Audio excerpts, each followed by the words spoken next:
Tive um arrebatamento de espírito ao inferno. O anjo de Deus me conduziu até aquele lugar. O anjo me mostrou várias pessoas no inferno. Eu fui ao Vale da Cruz onde os cristãos estão. O anjo disse: tem 4 igrejas famosas que têm multidões de membros que estão perdendo almas para esse lugar. Dificilmente as almas estão se salvando e todos vêm para cá. Aqui tem cristãos da igreja presbiteriana, da metodista, também tem da quadrangular e da batista. O povo desses 4 ministérios estão vindo para esse lugar. Os pastores não podem deixar isso acontecer. Eles não estão arrebanhando almas para o céu.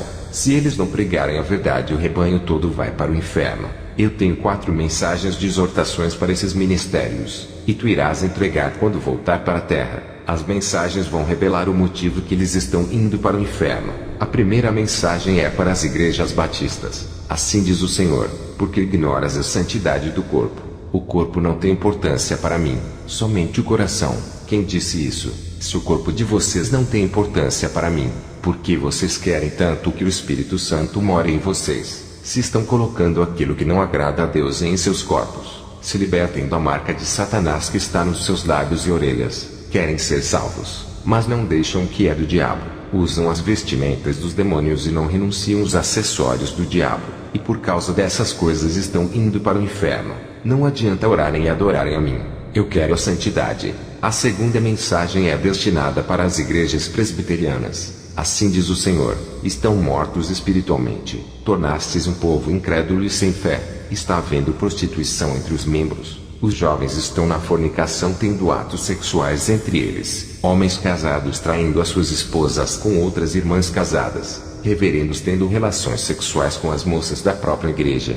Mulheres cristãs casadas com seus esposos e com amantes da própria igreja. Os membros estão se embriagando com bebidas alcoólicas. Eu estou vendo como os bêbados batem em suas esposas e espancam os filhos. A fornicação e o adultério estão escancarados nos rostos dos reverendos e vocês não fazem nada. Ainda dizem que são os escolhidos. Diga para eles que não têm parte comigo. Vocês não estão salvos e perderam a vida eterna. Arrependam-se e sigam a verdade. A terceira mensagem é destinada às igrejas metodistas. Não acreditam em revelações e nem em profecias, mas essa mensagem é para vocês. Se não crerem nessas mensagens, vão estar nesse lugar de tormento.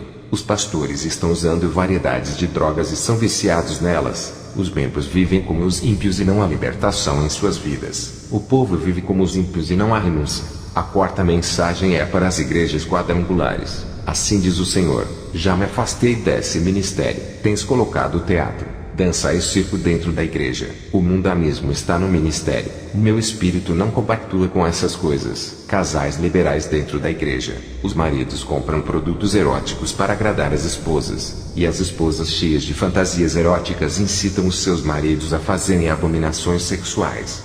O anjo me passou essas mensagens. Muitos cristãos dessas igrejas como episcopal, luterana, presbiteriana, metodista, quadrangular e batista estão no inferno. O anjo disse que várias igrejas começam bem e depois ficam mornas. O anjo me trouxe para a terra. Eu evangelizei um rapaz viciado e falei sobre o inferno. Ele me chamou de mentiroso, e meses depois fui assassinado. Eu fiz evangelismo em lugares perigosos relatando meu testemunho. Um grupo de rapazes queriam me fazer o mal em uma noite quando estava indo à vigília. Eles me viram com a Bíblia na mão e pensaram ser uma metralhadora. Eles correram com muito medo. Eles saíram correndo. Eu acredito que Deus os fez enxergarem uma arma para eu ter o livramento. Eu cheguei a uma igreja onde tinham muitos preletores. O que me deixou com muita vergonha foi alguns preletores que faziam gracejos fazendo a congregação inteira rir. O povo não levou a sério as suas pregações. Ao encerrar aquele congresso, muitas pessoas saíram decepcionadas. Elas esperavam muito mais dos pregadores. O povo entrou na igreja em busca de respostas e um encontro com Deus, mas não viram pregação.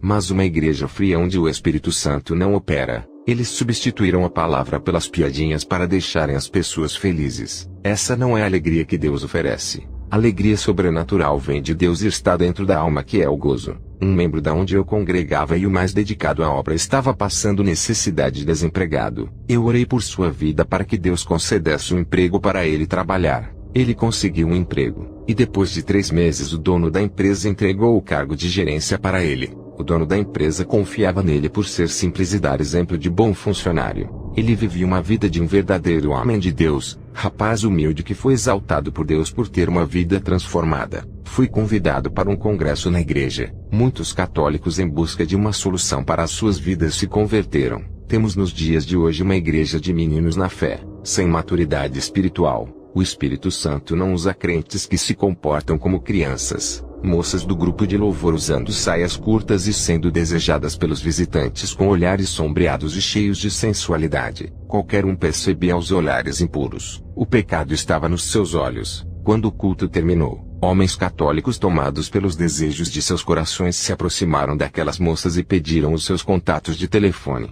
A igreja é um lugar de buscar a Deus ou uma casa de prostitutas? Eu vi o mundo na igreja. Eles não se esquecem das lembranças do mundo e trazem isso para dentro da casa de Deus. Não estou querendo denegrir aquele povo. Não posso corrigir aquela igreja por ser rebanho de outro pastor. Eu tenho uma igreja que Deus colocou em minhas mãos para me preocupar. Feiticeiros já visitaram o meu ministério e foram bem recebidos. Eles não são os nossos inimigos. Essas almas são escravas de Satanás que precisam de uma libertação. São pessoas iguais a nós que escolheram o caminho errado, e o nosso dever é provar para eles que o caminho certo que conduz à salvação é Jesus. A igreja que eu congrego não menospreza os analfabetos que não leem a Bíblia. O grupo de jovens da minha igreja estava disputando uma moça. Eu acabei com a contenda e fiz os jovens orarem e pedirem respostas para Deus. Outra moça se interessou por um rapaz ímpio que não gostava de igrejas. Eu disse para ela não se precipitar e a coloquei para orar. Uma pessoa que não é cristã para namorar com qualquer moça da igreja tem que se converter primeiro,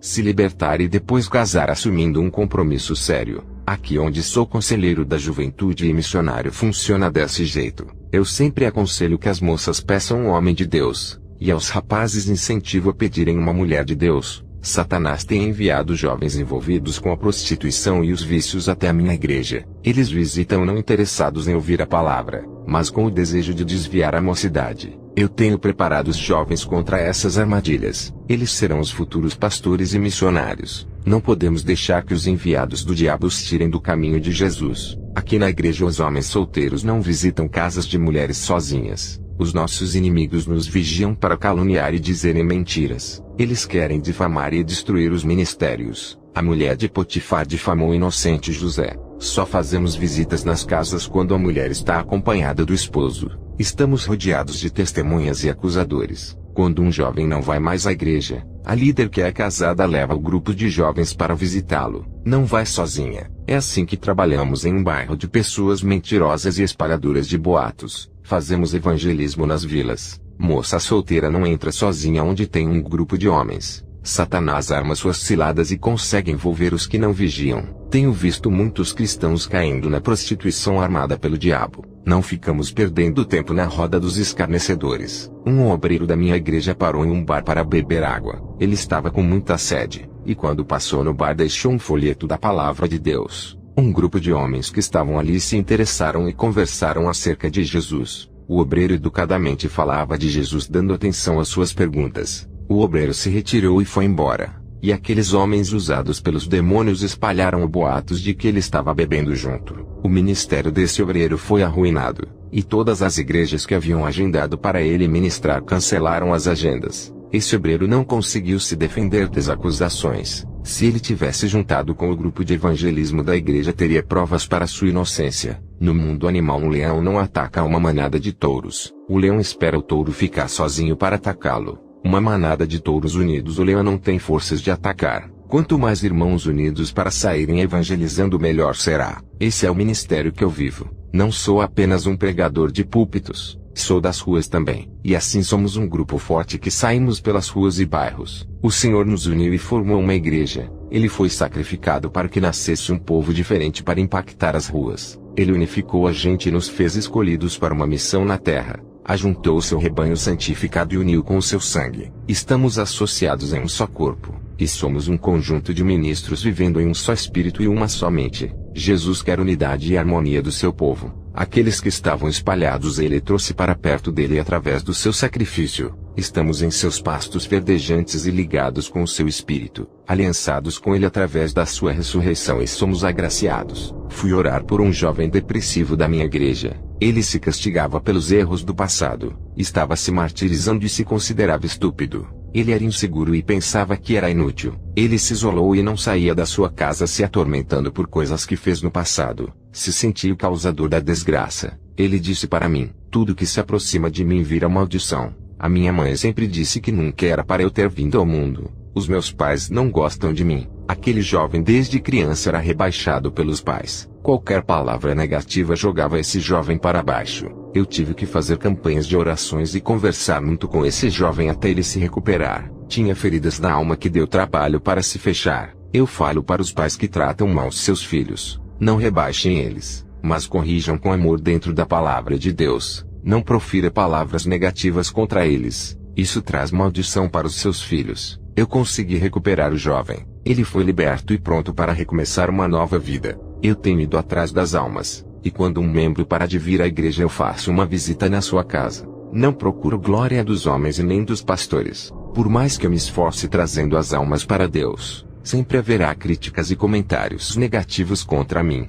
A intenção de alguns membros é me fazer sentir mal com as suas palavras destrutivas. Eles não elogiam o meu trabalho que faço com muito amor, mas Deus tem se agradado com o meu zelo por essa obra. Quando não agradamos ao mundo, é sinal de que estamos agradando a Jesus. O maior teste que tenho enfrentado na minha vida é a oposição dentro do meu ministério. Meus próprios irmãos que congregam comigo têm perseguido a mim e ao pastor. Alguns querem que o pastor feche as portas da igreja e encerre o trabalho. Já pediram a minha saída para a entrada de outro em meu lugar. O perfil sério do meu pastor não agrada ao rebanho. Eles querem um pastor de perfil rebelde e liberal. Mesmo assim eu agradeço a Deus por ter entregado esse rebanho para o pastor cuidar. Que a paz do nosso Senhor e Salvador Jesus Cristo esteja com todos. Amém.